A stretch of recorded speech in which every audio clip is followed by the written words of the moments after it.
Alors, nous allons voir la durée, prolongation et fin du séjour d'un membre de la famille d'un ressortissant d'un pays tiers qui n'est pas de l'Union et qui a une durée, qui a un séjour limité, et quelles sont les circonstances dans lesquelles il peut prolonger ou on peut mettre fin à son séjour.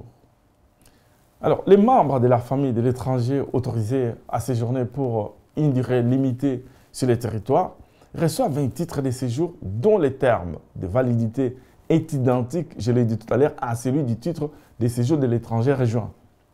L'Office des étrangers pourra mettre fin au séjour de membres de famille d'un étranger autorisé à séjourner de manière limitée si il est mis fin au séjour de l'étranger rejoint, ce qui est tout à fait logique.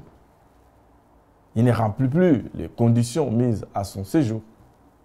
Si l'étranger et l'étranger rejoint n'entretiennent plus ou plus une vie commune, conjugale ou familiale effective, l'étranger admis à séjourner en qualité de conjoint ou de partenaire ou l'étranger qui l'a rejoint s'est marié ou a une relation durable avec une autre personne. L'étranger a recours à la fraude afin d'être admis au séjour où il est établi que le mariage, le partenariat ou l'adoption ont été conclus uniquement pour lui permettre d'entrer ou de séjourner dans les royaumes. Dans ces cas, une annexe 14 quater sera remise à l'étranger.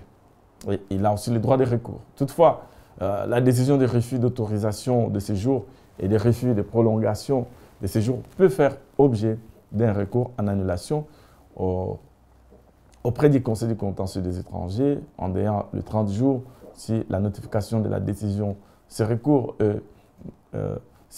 est suspensif pour autant que l'étranger rejoint réside toujours en Belgique, n'y prolonge pas son séjour au-delà de la durée limitée de son autorisation de séjour et ne fasse pas l'objet d'un ordre de quitter le territoire.